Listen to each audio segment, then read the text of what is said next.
안녕하세요, 모티리얼 기도입니다. 네, 오늘도 펠리시아에 나왔습니다. 오늘도 스포티지입니다.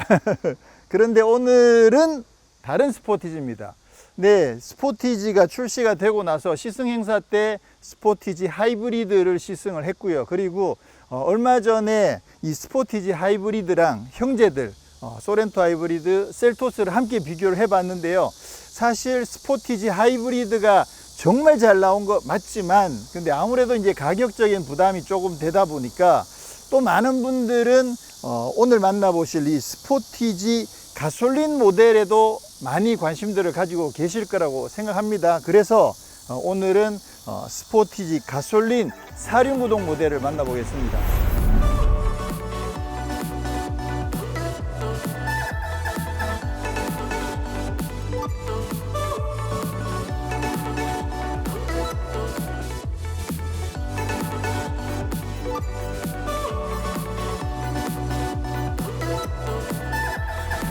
자, 지난번에 많은 부분들을 이미 살펴봤기 때문에 오늘은 차이점들을 중심으로 좀 간단하게 살펴보도록 하겠습니다. 일단 가솔린 모델이기 때문에 기본적으로 1.6 가솔린 터보 엔진은 하이브리드랑 똑같은 180마력 엔진이 장착이 되어 있습니다. 그렇지만 하이브리드에는 아시는 것처럼 59마력짜리 전기 모터가 하나 더 있어 가지고 380만원, 한 400만원 정도를 더 주고 하이브리드를 선택하시게 되면 단지 연비만 좋아지는 것이 아니라 훨씬 더 강력한 스포티지를 소유하게 되시는 거죠.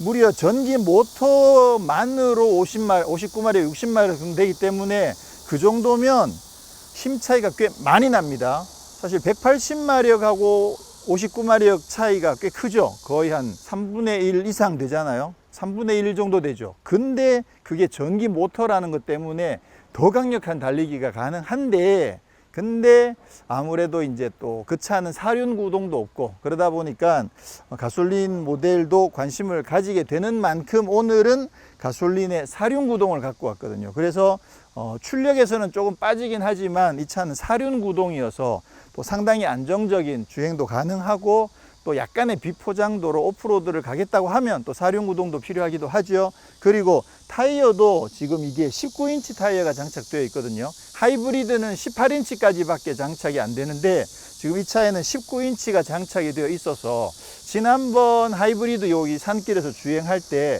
코너에서 굉장히 일찍 좀 스키드를 발생하는 그런 모습들을 보였는데, 오늘 이 차는 4륜 구동이기도 하고 타이어도 더 광폭 타이어가 장착된 만큼 오늘 어쩌면 코너링 실력도 월등히 차이가 나는 그런 모습을 보여주지 않을까 좀 기대를 해봅니다. 오늘 가져온 트림은 이게 그래비티 트림이 아니다 보니까 보시는 것처럼 이렇게 크롬이 알루미늄이 환하게 밝은 알루미늄이 장착이 되어 있습니다. 그래서 이 옆부분에도 보시면 샤크핀도 선명하게 장착되어 있는 것을 확인하실 수가 있습니다. 자, 그러면 오늘은 거두절미하고 달리기로 바로 들어가도록 하겠습니다.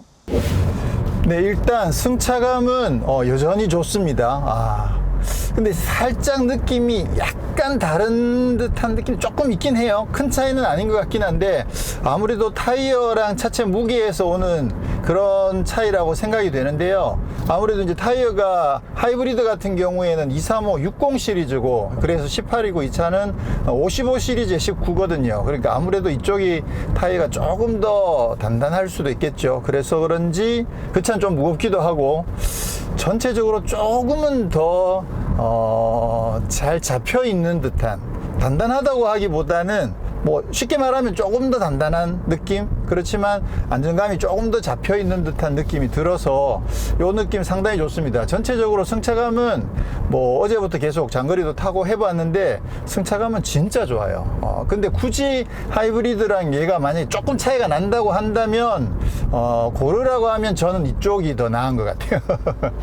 얘는 사륜이 들어있어서 무게 차이가 크게 없나? 어쨌거나 이쪽이 조금은 더 안정감이 있는 듯한 느낌이 들면서 요철은 굉장히 잘 걸러주고 있습니다. 자, 오늘은 영상이 조금 짧으니까 승차감에 대한 부분을 조금만 말씀드리자면, 일반적으로 그냥 승차감이 좋아 라고 말하면 그거는 대체로 좀 부드러운 걸 이야기하는 거라고 생각하시면 돼요. 근데 승차감이 좋은데 밸런스까지 되게 좋아 라고 말씀드리는 경우에는 전체적으로 이 서스펜션 세팅이 상당히 좀 단단한 편으로 세팅이 되어 있어서 코너링이라든가 이런 상태에서 롤이 별로 없는데 근데 요철은 또 잘 걸러주는 그런 경우에 승차감이 좋은데 아니면 안정성이 좋은데 밸런스까지 좋아 이렇게 말씀드리는 거거든요. 그 경우가 사실 제일 좋은 세팅이라고 말씀드릴 수 있고요. 근데 이 차 같은 경우에는 아마 전체적으로 조금은 부드러운 세팅이어서 승차감 면에서는 굉장히 유리하지만 아무래도 안정성에서는 조금 떨어질 가능성이 있는 것, 그렇게 이해를 하시면 되겠습니다. 근데 이제 오늘은 어쨌거나 차가 다르니까 안정성 부분들 다시 한번 확인을 해보도록 하겠습니다. 자, 그리고 힘은 지금 이게 1.6 터보에 180마력이어 가지고요, 힘이 상당히 강력합니다. 네. 이게 힘이 부족한 건 분명히 아니에요. 그렇긴 한데 여기에다가 하이브리드가 돼버리면 힘이 그냥 단순하게 60마력이 늘어나는 수준이 아니라 초기에 응답성 자체가 월등히 더 좋아지기 때문에 초반에 확확 치고 나가주는 느낌이 굉장히 좋죠. 그렇지만 이제 하이브리드는 자동 6단 변속기가 장착되어 있고 이 차에는 DCT가 장착이 되어 있다 보니까 얘도 응답성을 굉장히 높게 잘 세팅해 놨다는 생각이 들어요. 그래서 지금 이게 나름 하이브리드를 의식해서라고 하기는 조금 안 맞을 수도 있는데 어쨌거나 생각보다 초반 응답성 자체가 꽤 괜찮습니다. 그리고 이게 드라이브 모드를 이제 스포츠 모드로 바꾸게 되면 그러면 응답성은 굉장히 더 좋아지는 거겠죠. 자, 이게 어차피 지금 스포츠 모드가 된다고 해서 서스펜션이 더 단단해지는 건 아니니까 스포츠 모드로 한번 주행을 해보겠습니다. 이야, 지난번보다 스키듬이 조금 나긴 하는데 그래도 확실히 지난번 하이브리드 때보다는 훨씬 더 롤도 좀 적은 것 같아요. 이 롤이 훨씬 적잖아. 이렇게 차이가 나나? 이게 승차감 느낌도 확실히 이쪽이 좀 안정적인 느낌이 좀 드는구나. 이게 지금 롤 자체가 지난번보다 훨씬 적게, 여기 조금씩 확실히 조금 살짝 더 적은 느낌이 들어요. 아무리 타이어 차이가 이렇게 큰가? 자, 그러면 수동 모드로 확실히 지난번보다 그 스키드가 나는 느낌이 조금 약해요. 지난번에는 훨씬 더 빨리 스키드가 많이 나고 기울어지는 느낌도 조금 더 컸었는데 지금 확실히 덜하죠. 이게 두 가지가 다 작용을 할 거라고 봅니다. 사륜 구동이라는 거, 그 다음에 이 차는 타이어도 조금 더 편평비가 낮은 그런 타이어를 장착했다는 것. 그래서 두 가지가 다 작동을 할 거라고 생각을 하고, 그리고 또 하이브리드는 힘이 워낙 세잖아요. 그래서 코너에서 엑셀을 조금만 더 밟았을 때 앞바퀴에 힘이 좀 더 많이 걸리다 보니까 그러니까 좀 더 일찍 스키드가 날 수도 있긴 하죠. 그래서 느낌 자체가 확실히 지난번 하이브리드 가지고 여기 탔을 때보다는 빗길에서 탄 거 말고요. 그 전에 탄 거에 비해서는 확실히 스키드음도 조금 늦게 나고 적게 나고 그리고 롤도 조금 덜 기울어지는 느낌이고 그래서 안정감이 굉장히 괜찮은데요. 저는 이 세팅이면 꽤 괜찮습니다. 이거 지금 힘도 이 정도는 주행이 가능하니까 어이구야 이거 이 정도면 안정성이 진짜 괜찮은데? 이게 또 2륜이면 어떻게 달라질지 모르긴 해요. 이게 가솔린이라고 하더라도 4륜이 아니면 하이브리드랑 또 비슷한 고동을 나타낼 수도 있습니다. 어쨌거나 지금 가솔린의 4륜 기준으로 봤을 때는 롤도 좀 적고 스키드도 적게 나고 안정감이 확실히 더 좋네요. 이야, 이거 이렇게 주행이 된다고? 지난번에는 이렇게까지 못했는데 그죠? 롤이 있긴 있구나 확실히. 그렇긴 한데도 확실히 지난번보다 이거 스키드가 훨씬 적게 나잖아요. 지난번에는 핸들 요만큼만 돌도 끼 이런 느낌이었는데 지금은 그런 느낌이 거의 아니거든요. 이거는 정상적인 상태지. 하이브리드가 힘이 워낙 좋다 보니까, 근데 사륜이 아니다 보니까 조금 한계가 있었던 것 같긴 하네요. 야, 이 차는 뭐 재밌는데 오히려 지난번에 하이브리드 탈 때 승차감이 좀 좋다, 많이 좋다 라고 말씀드렸던 부분은 그 차는 좀 부드러운 쪽에서 승차감이 많이 좋았던 거고, 이번에 이 가솔린의 사륜구동 모델은 안정감도 어느 정도 확보를 하면서 승차감도 좋은 편이어 가지고 밸런스 면에서는 이쪽이 훨씬 더 높다 이렇게 말씀드릴 수 있겠습니다. 그렇게 봤을 때 이 차는 지금 가격도 더 싼데, 물론 이게 이제 사륜구동이 더해졌으니까 사륜구동이 가격이 200만 원이거든, 옵션이. 그렇게 따지면 하이브리드 2륜구동이 가솔린 2륜구동보다 뭐 380만 원, 400만 원 정도 더 비싼데, 얘는 200만 원을 더 장착을 했으니까, 그러면 전륜구동 하이브리드 대비 사륜구동 가솔린이 한 200만 원 정도 더 싸거든요. 그 상황에서 만약에 저한테 고르라고 하면, 야, 이거 좀 고민이 되네. 왜냐면 하이브리드는 힘이 워낙 좋으니까. 그 힘 좋은 거 그것도 분명히 재밌거든요. 진짜 고민되네.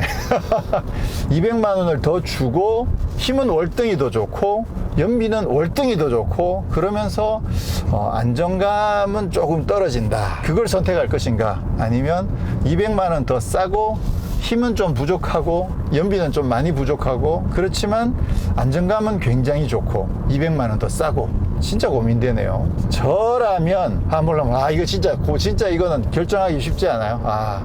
제가 이거 어제부터 시승을 하면서 계속 느끼는 게, 야, 요거 그냥 개인적으로 자가용으로 타고 다니면 정말 괜찮겠다 이런 생각을 좀 계속 하고 있거든요.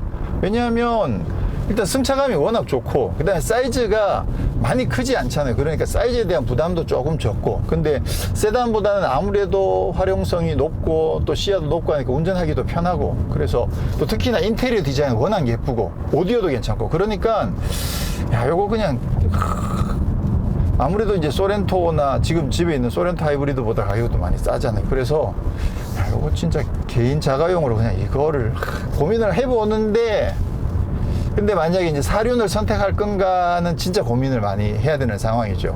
200만 원을 더 주고 사륜구동을 선택할 건가, 아니면 포기하고 그냥 아예 완전 도심형으로 탈 것인가. 2륜구동 가솔린의 서스펜션 세팅도 조금 궁금해지긴 하네요. 요렇게 약간의 미세한 차이들이 있어가지고, 사실 근데 실질적으로 차를 한 대 구입을 한다고 따지면 어차피 차이가 그렇게 크지 않은 상황에서, 근데 뭐 차를 한 대만 타고 다니니까 뭐 다른 건 모르잖아요. 그렇게 봤을 때 사실 뭐 큰 차이는 아니어서 뭐 선택하는데 승차감이 선택하는데 어떤 변수가 될 것 같지는 않을 것 같긴 합니다. 근데 이제 굳이 리뷰하는 사람 입장에서 차이를 말씀드리자면 그렇다는 거고, 근데 뭐 확실히 스키드가 소리 나는 게 차이가 나죠. 지난번에는 막 끼익 이런 느낌이었는데 이렇게 차이가 난다고 진짜. 산길을 달려보면 확실히 차이가 납니다. 네, 그건 뭐 사실이에요. 근데 확실히 밀리는 힘 자체가, 밀 수 있는 힘 자체가 차이가 나네요. 아무래도 그런 차이가 있다고 봐야겠네요. 지난번에는 막 코너에서 중간에 힘을 엑셀을 밟으면 차가 막 쑥쑥 나갔거든요. 왜냐면 전기 모터가 힘이 있으니까. 그랬던 거에 비하면 아무래도 이제 밀어주는 힘 자체가 조금 차이가 나긴 하네요. 근데 진짜 재밌어졌습니다, 오히려 차는. 네, 급가속을 해보도록 하겠습니다. 드라이브 모드는 스포츠 모드에 두고, 얘도 약간은 런치 컨트롤처럼 이렇게 살짝 올려가지고 하나 둘 셋. 이게 이렇게 바로 안 나가. 런치 컨트롤 기능 원래 없습니다. 없는데 해보려고 했는데 별로 도움이 안 되네요. 자, 그러면 하나 둘 셋.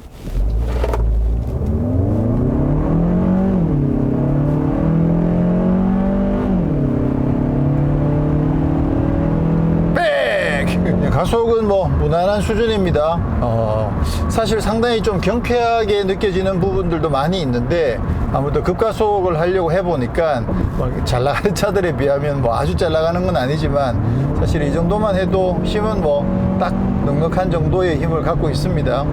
그리고 주행 소음은 그것도 뭐 무난한 것 같아요. 노면 소음도 조금씩 들어오고 이중접합 이런 거 아니어가지고 앞유림만 이중접합이어가지고 그래서 뭐 바람 소리도 어느 정도 적당히 들어오고 딱 그런 수준입니다. 아무래도 이제 차 급을 생각했을 때 그냥 두루두루 적당한 수준으로 세팅이 되어 있다고 생각이 됩니다. 지금 여기 드라이브 모드 다이얼이 있는데 보시면 일반 드라이브 모드는 에코, 노멀, 스포츠, 스마트 이렇게 네 가지가 있고요. 그 다음에 사륜구동이 있잖아요. 근데 사륜구동은 그냥 그 4WD 락 버튼 하나만 있습니다. 근데 고속도로에서도 승차감 느낌은 되게 편안해요. 전반적으로 굉장히 편안하면서 기본적인 안락함을 갖고 있어서 직진 안정성도 상당히 좋은 편이고 이 정도면 장거리 주행하기에 진짜 더할 나위 없이 좋을 것 같습니다. 조금 더 조용하면 좋을까 이런 생각이 좀 들긴 합니다. 스마트 크루즈 컨트롤과 차로 유지 기능도 다 적용이 되어 있어서 뭐 기본적으로 장거리 주행을 위한 약간의 반자율 주행 이런 느낌들은 잘 갖춰져 있습니다. 네, 가속은 중고속까지도 꾸준하게 잘 이어집니다. 이게 힘이 막 넘쳐가지고 쫙 밀어주는 느낌은 아닌데 그래도 꾸준하게 지그시 속도는 꾸준하게 잘 올려주고요. 생각보다 중고속 영역에서도 안정감이 굉장히 좋습니다. 사실 지난번에 하이브리드를 시승하면서 스키드미 워낙 많이 발생해가지고 야 이거 안정성이 떨어지면 어떡하나 좀 걱정을 했는데 걱정했던 거에 비하면 훨씬 더 안정성이 좋습니다. 생각보다 진짜 좋아요. 그래가지고 중고속에서도 나름 뭐 직진 안정성은 두말할 필요도 없고 전체적인 안정감 느낌 자체가 또 스티어링도 유격이 살짝 단단해지면서 전체적으로 안정감이 굉장히 좋더라고요. 그러면 이 정도면 밸런스가 굉장히 좋은 편이죠. 전체적으로 이게 뭐 많이 부드러운 거 아니고 살짝 경쾌한 느낌도 조금 있으면서 또 충분히 부드러워 가지고 제가 봤을 때 이 정도면 밸런스가 굉장히 좋아요. 그리고 뭐 이 차를 가지고 막 과격하게 탈 수 있는 차는 아니기 때문에 이 정도의 안정성만 하더라도 저는 충분하다고 생각을 해서 이 정도 하체 세팅 진짜 괜찮은 것 같네요. 자, 그러면 이제 종합해 봤을 때 하이브리드냐 아니면 가솔린 디젤은 논외로 조금 하기로 하고, 네. 하이브리드냐, 가솔린이냐. 가격대가 거의 한 400만원 가까이 차이가 나거든요. 그리고 가솔린의 2륜이냐, 4륜이냐, 이런 부분들을 많이 좀 고민들을 하실 것 같은데, 자, 4륜 구동이 필요하신 분들은 당연히, 가솔린 터보나 디젤을 선택하셔야 되는 건 어쩔 수 없죠. 그리고, 전기 모터의 강력한 파워, 그리고 넉넉한 전기를 좀 즐기고 싶다라고 하시는 분들은, 비용이 좀 많이 발생하겠지만, 하이브리드를 선택하시면, 넉넉한 파워와 넉넉한 전기와 그리고 또 아주 매력적인 그런 연비 이런 부분들을 다 한꺼번에 즐기실 수가 있습니다. 근데 아무래도 이제 가격 차이가 거의 400만원 가까이 나기 때문에 그 부분이 조금 부담스럽다라고 하시는 분들은 제가 봤을 때는 가솔린 선택하는 거 나쁘지 않은 것 같아요. 근데 주행거리가 뭐 평상시에 아주 길다 이러면 좀 또 다른 이야기가 되겠지만 저처럼 주행거리가 그렇게 길지 않다면 요 정도 차량을 구입해서 평상시 도심 위주로 출퇴근 용도로 아니면 가족들과 뭐 나들이 용도로 이렇게 탄다면 충분히 괜찮을 것 같고요. 자, 저는 오늘 이렇게 해서 기아의 스포티지 가솔린 터보 4륜구동 모델을 시승을 했습니다. 우려했던 것보다 정말 만족할 부분들이 상당히 많아가지고 저는 요 세팅 상당히 마음에 듭니다. 지난번에 확인하셨던 것처럼 공간도 이 정도면 뭐 중형 SUV 못지않게 나름 충분히 공간도 갖춰져 있고 디자인도 정말 괜찮고 또 여러가지 편의 장비들도 잘 돼 있고 다만 헤드업 디스플레이가 없다는 거 요 점이 사실 좀 결정적인 아쉬움이긴 한데 요 헤드업 디스플레이 생각을 해보면 만약에 이 차에다가 헤드업 디스플레이까지 넣어줘 버리면 이건 완벽한 영모가 되는 거야. 야, 이거는 진짜 뭐 소렌토를 완벽하게 위협할 만큼 진짜 영모라고 할 정도로 매력적인 차가 되어버리는 거기 때문에 뭐 그런 이유들 때문에 헤드업 디스플레이를 안 넣었는지 모르긴 하겠지만 헤드업 디스플레이에 대한 아쉬움을 조금 남긴 채로 나머지 부분에서 꽤 많은 만족도를 보여주는 그런 모델이었습니다. 아무래도 뭐 헤드업 디스플레이 넣으면 또 비용이 발생하니까 뭐 아쉽긴 해도 헤드업 디스플레이 없이 이 정도 세팅도 괜찮지 않을까 이런 생각도 해보게 되네요. 네, 저는 다음에 또 다른 모델로 찾아뵙도록 하겠습니다. 고맙습니다.